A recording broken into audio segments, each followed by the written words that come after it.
From LPM, Louisville Public Media. Welcome to Where Y'all Really From, a podcast about Asian Americans in Kentucky. I'm your host for this episode, Dan Wu. Today we're chatting with Angelika Weaver. She is an advocate, grant writer, community organizer, women's empowerment coach, speaker, photographer, and storyteller. Weaver was the first law enforcement-based advocate to serve victims of domestic violence and sexual assault in Whitley County and is one of the longest-serving advocates in the area. Angelika, welcome to the show. Thank you. Thank you for having me. I'm honored to be here. I'm glad to have you. We always start off the show with kind of the title of our show. And, you know, as an Asian American, we all get asked this question multiple times a day, every single day. So when you get asked this question, how do you respond and how do you feel? Okay. Well, I always say I'm from Williamsburg, Kentucky, born and raised, but my mother is from a small island in the middle of the Pacific Ocean called Kiribati, and that might be familiar to some people as it is one of the first islands, one of the first countries to go under for climate change. Mm-hmm. So eventually all the citizens of Kiribati will be environmental refugees going to different countries. That's kind of a crazy thing to be known for, huh? It certainly is. They're known for other things as well. Like they were the first country to see the sunrise in the 2000 millennium. But this is the most significant thing, and by far it's going to be the most life-changing thing for the people that live there. So, how big of an island? What's the population of that island? There's 32 atolls on the island, and so the main island of Kiribati, there's about 5,000 residents that live there. And I haven't been back since 1999, but most of my family, or a big portion of the family, live right there on Kiribati. Yeah. So how did your mother end up in Williamsburg, Kentucky, of all places? Well, it is the story of true love. She met and married a military man who was from this area, and he brought her back home to live in Williamsburg, Kentucky, and to have a child, which was me.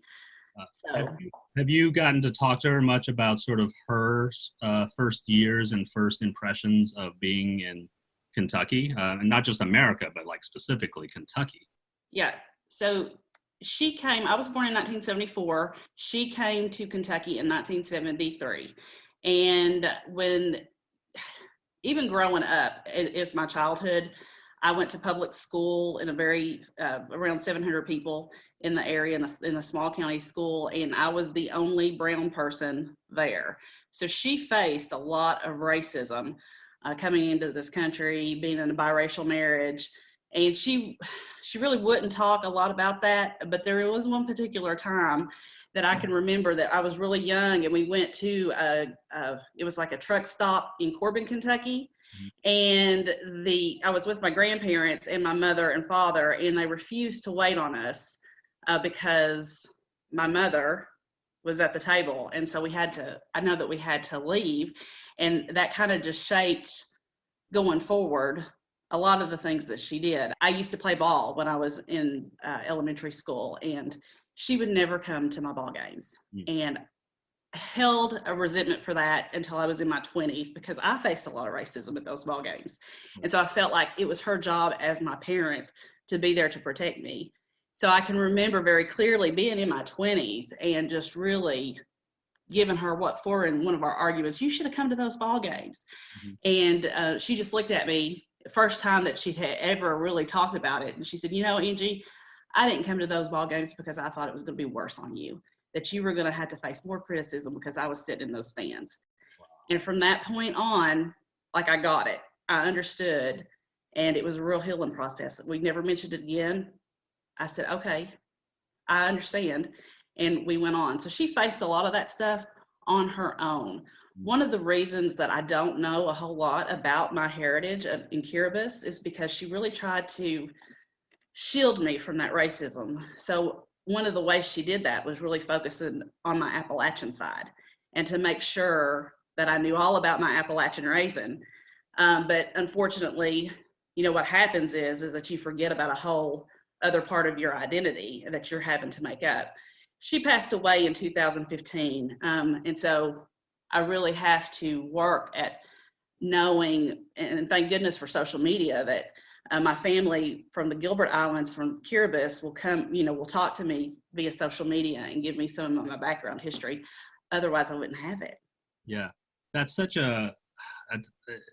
it's such a hard story, and it's honestly a real common story, this idea that in order to be not just successful, but just to be safe in this country, like we're kind of forced to assimilate as much as possible and kind of lose our heritage. And unfortunately, no matter how much we do that, we're still born with this face. And so no matter even how you sound and how, far back you go in your community and how deeply you're involved and stuff like that, a random stranger is going to come up to you, look at your face, and immediately kind of categorize you in a certain way, no matter, what you have on the inside. Oh, for sure. For sure. That happened. It happened a lot more in my childhood and teenage years. And I really thought, gosh, this is awful. I'm really the only person out here all by myself. It doesn't feel good to be different. As I grow and mature, I'm 46 now, and I think I'm still maturing.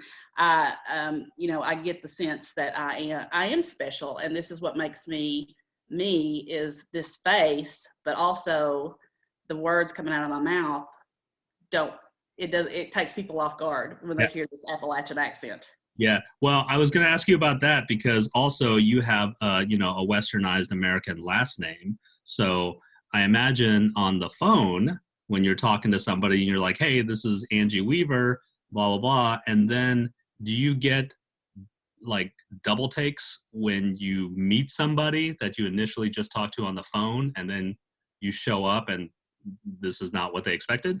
For sure, all the time. And for some reason, they think that I'm a really dainty white girl that is talking to them. And then when they see my appearance, they're like, wow, you are not what I expected. And I used to work at a Dairy Mart when I was in high school. And I remember clearly some military guys coming in and I said, hi, what can I get y'all? And they just busted out laughing. They thought that was the funniest thing. Said, I did not expect that accent to come out of that face. So it does take people off guard.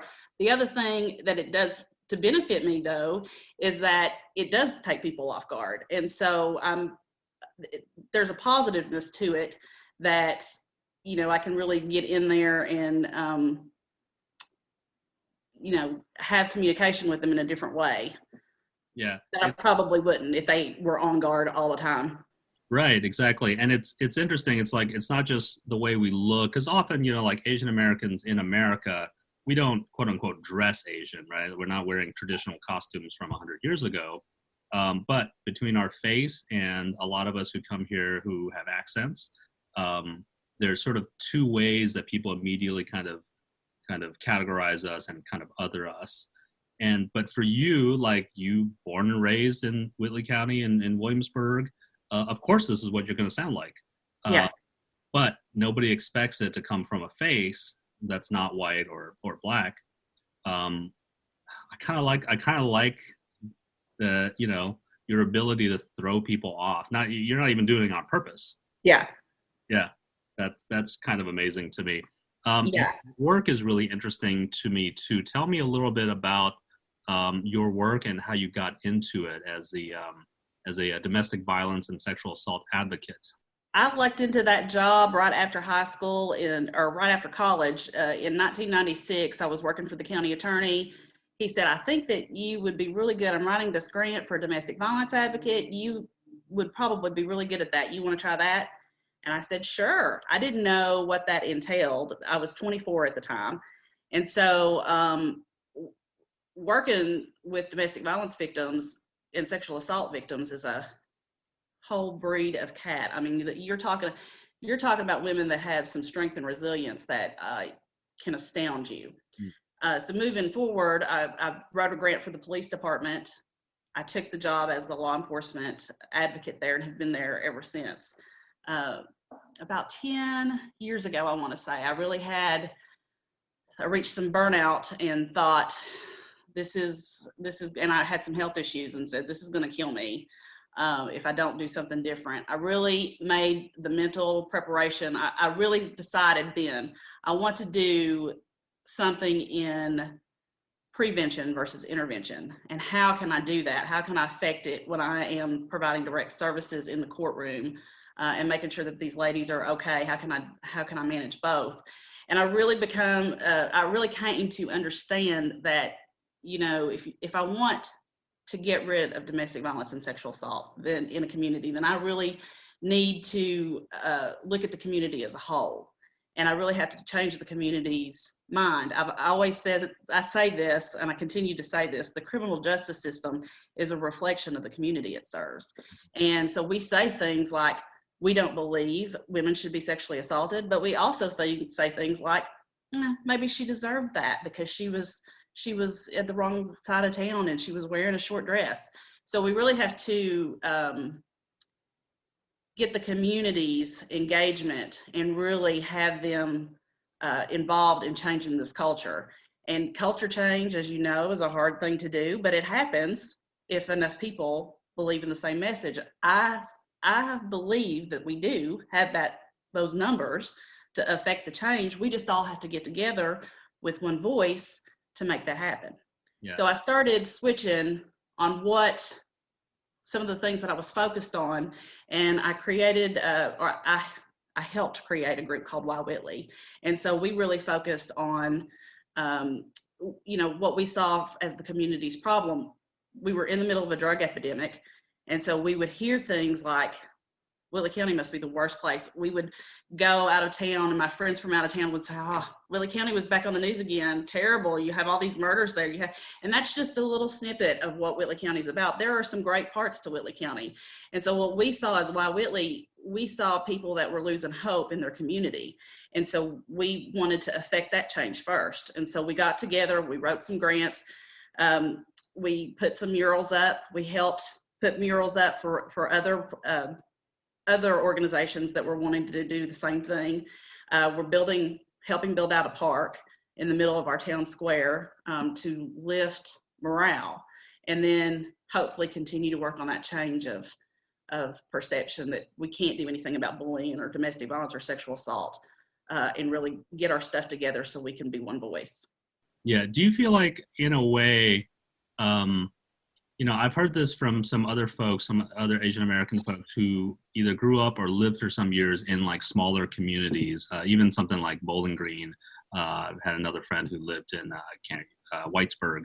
And their sort of perception and sort of interpretation of like the way they were treated or perceived in a weird way was like sometimes more positive than people who grow up in cities like Louisville or Lexington, just by virtue of, in small towns, just everybody knows everybody and everybody knows everybody's business, and they know your mama and your papa, and they know, how far back you go, and, all that sort of history. Do you feel, you've lived your whole life there. Do you feel part of that community, or do you feel still slightly outside it? Mm-hmm. That's a great question, Dan. Now I do feel like I am part of the community. I am housed in the law enforcement. This is a town of 5,000 people. It's the same kind of feel that everybody knows everybody, but then there will be moments in time that I will be very aware that I am different than, and we'll just take, for example, when the George Floyd thing happened, and people were very divided in this town about what that meant. And so some of those instances I feel like I'm very separate from what other people believe or think, and they don't sometimes realize that I am half Asian American. I am half Pacific Islander, and so the things that they say are hurtful, but at the same time, sometimes I think they don't realize that the things that they say are hurtful because they just see me as another Appalachian woman. Yeah. So that's so interesting because it's like the positive and the negative all rolled up together. Like you're accepted enough to be part of their racism. Yes. Yeah. Yeah. Yeah. Which is such a crazy ball of wax. And I think honestly, not just in a rural place, I think Asian Americans have always kind of sat in this weird spot in the American like racial hierarchy that we're not, because so many things are couched in black and white terms, and we're always kind of sitting in the middle, and to kind of a weird degree, like we kind of can choose which side we want to be on. Yeah. Yeah. Have you ever felt, and this is my own sort of my own prejudices coming in, I grew up in Lexington as a kid, went to school here, went to college at UK, and by the end of college, Lexington felt just so small, and I had to get out of Dodge, and I ended up living on both coasts. I lived in San Francisco and in Brooklyn, and then I came back, and now I love it, and for me, it's the perfect size place. Do you ever feel an itch to leave Williamsburg, or to kind of see more of, anywhere else? Yeah. So I think when you're from a small town, everybody has that urge, especially when they're teenagers. We got to get out of here and we got to experience life. And so I did spend a time out in college in Louisville, and I found that to be too big for me. And so I had to scale it back and move to Lexington, where I finished out my college. And that was probably a better fit for me. Now that I am home, I really like to be home, and I like to be in this area, and I feel like I'm a stabilizing force for my family. And so I have two brothers, one that lives in California and comes back and forth, and he really loves to travel the world, and the other is here, but he's also traveling constantly. And so my one brother, he has children. He's really ingrained in them that they have to travel and see the world, because there's so much more out there than our small bubble that we are living in. So do you and your brothers, do you feel like you have different perspectives on sort of not just being Asian American, but being sort of different in a place? Do you have not necessarily conflicts, but just different points of view? Sure. My brother, what's interesting about my brother that lives in California is he takes a more conservative approach to life, and that is pretty traditional for around here, because this is a very red county. My other brother, I would say that he is more liberal, and I sit in the middle, but leaning more liberal. So in our views. Yeah, it's interesting that your brother in California would be the more conservative one. Yeah, he's an anomaly. So, but I love to talk to him and get his perspective on things, because it's different than mine. But also, I think our jobs, he's in production, and he does work in California on sets, and I work with the public and with people that have been sexually assaulted and raped and are really having a hard time in life. And so just bringing those perspectives, it's good we balance each other out and try to meet in the middle about the things that we disagree on. We're going to take a quick break. We'll be right back. This is Where Y'all Really From, a podcast from LPM, Louisville Public Media.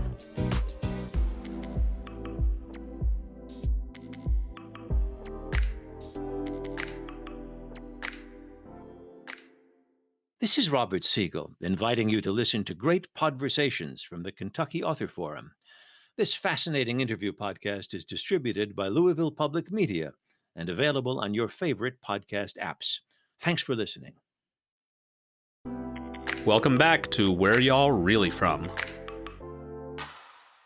How do you feel, especially in terms of kind of being in a small town where kind of getting a lot of things done or being effective or impactful very often has to do with sort of who you know and your networks and where you kind of fit in the community, right? So in your line of work, do you ever feel like sort of your race and your identity impacts positively or negatively how you go about your job and how victims or families sort of receive you? Mhm. I would say I have a great relationship. When you're talking about in law enforcement and with the judges and the criminal justice system as a whole, I have worked this job for 24 years, and I believe that I have a reputation of really doing what I say that I'm going to do and come through to help people. And I think both sides, victims and the criminal justice system, those players can count on that. I didn't really feel like it was, my race was a problem. I still don't really, but it does change some of the ways, especially since the pandemic in 2020, maybe this election cycle, this last election cycle, it does play a part in some of the conversations that people are willing to have with me now. Maybe they're a little bit more guarded about race and about things that I feel like are important, representing the LGBTQ community, those mental health issues, Black Lives Matter, the criminal justice system as a whole, and law enforcement. So those things I feel like have gotten a little bit more guarded since. Yeah, and that's an interesting thing too. Like, I'm always curious to talk to people who are a little more liberal or progressive, but work within the justice system or work even within the police force. How do you, I don't know, like, how do you reconcile those sort of things? Because, police culture in a lot of places have a lot of issues and have a lot of need for reform and change just systemically. How do you feel as sort of part of that system in a way? Mm-hmm. So in Williamsburg, the minority population in Williamsburg is less than 1%. And so I don't think the criminal justice system here, when you're talking to them about systemic racism, I don't know that they have really. How do you know if you've practiced systemic racism if you've got less than 1% of the population that is not white?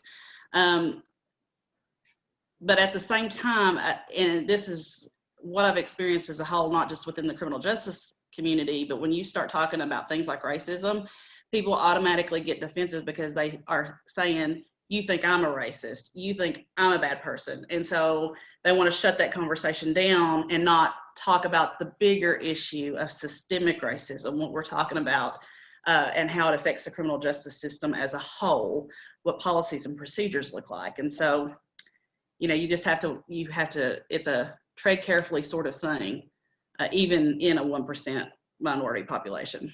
Yeah. With that 1%, do you all have like a Chinese restaurant? I feel like every tiny little town has at least one like little Chinese takeout place. We do not have a Chinese restaurant. We have 3 Mexican restaurants, and and if you really want a nice place to eat, you go to one of those 3 Mexican restaurants. So, well, I guess the closest place for y'all to get some other variety of food would be what, Berea? Corbin. Corbin has some Chinese restaurants there in London, and then on up. Yeah. Of course, I'm always willing to go to Berea. Yeah. Berea is always great for that. Well, Angie, can I call you Angie? Sure. Angie. Okay. We're buddies now. That's right. Angie, we like to end the show with our lightning round questions. First question is, what is your superpower? It's this mouth of mine, Dan. It's this, my face and my mouth, they don't match, the accent coming out. So I think that it gives me a very unique ability to connect to people. That is definitely a superpower, yeah. What's your favorite song to jam out to? Oh, Salt and Pepper. Push it. Yeah. And I was also born in 1974, so I'm right there with you with all Gen X music. I'll be singing that song now for the rest of the day. Yeah, there you go. Earworm. What is your favorite comfort food? Depends on what we're talking about. If I'm having a bad day, it's Doritos and buttermilk. If we're talking about everyday food, it's going to be a pot of rice. If you're talking about a special occasion food, that's fried chicken. And interesting note, I couldn't make my own fried chicken until the pandemic, and Kristen Smith took pity on me and showed me how to cook fried chicken. Nice. Yeah. Good skill to have. Doritos and buttermilk. You're dipping Doritos into buttermilk? Like cereal. You just take a bag pour the buttermilk over it, and it's pretty good. You eating with you crushing it up, eating it with a spoon? Yeah. Wow. Yeah, it's my depression food. If I'm eating that and you come in the house, you know it's bad business. Okay, yeah, that's like a red flag. Yeah. And what is the most Kentucky thing that you do? The most Kentucky thing I do, I think, is two things. One is that I want to try to connect you by who your people are, and then I want to connect how we can figure out who we know, and then connect on that level. And then I will want to feed you anything that's in my house. I will want to make a dinner for you. Yeah, and I think that's a Kentucky thing. Well, the feeding thing too is I kind of love that, because I feel like everybody that does that wants to claim it. So like, I always think of it as an immigrant thing, but Yeah. It's also a Southern thing. It's also a mom thing. It's a grandma thing. It's a Jewish thing. It's like kind of everybody has it, but we kind of all want to like claim it for our own little. For sure. thing. And that is something that I do recognize in my Appalachian culture, with also my mother's culture, is that they will put on a spread for you when you come. Yeah, well, it's, we talk about, and this has been a common thread in some of my other interviews, is, not all of us, but a lot of Asian Americans, especially older generations, they don't communicate verbally very much, especially about feelings, about history, about kind of deep stuff. We have our own different sets of love languages. And really the sixth love language should be feeding people, because that's a very Asian trait. I agree with that. Agree 100%. Well, Angie Weaver, thank you so much for being on the show. Thank you. Thank you for inviting me. Come down to Williamsburg. I think I might. That sounds great. I'll have to maybe bring you some Chinese takeout. You do that, and I will bring you some Mexican food. I'll take you to the best places we have. Yeah. Or you can make me some fried chicken. I'm always down for fried chicken. Okay, it's done. Where Y'all Really From is created by Dan Wu, Charlene Buckles, Nima Kulkarni, and May Surmak, and hosted by Dan and Charlene. Our show is edited by Alex Cooper, and our music is by Kojin Toshiro. Graphic design by Leanne Gann. Where Y'all Really From is part of the Louisville Public Media Podcast Incubator, with support from the Community Foundation of Louisville, Podchaser, Rankings.io, and the Eye Care Institute's Butchertown Clinical Trials. Our executive producer is Laura Ellis. For more information and to keep in touch, visit whereyallreallyfrom.org.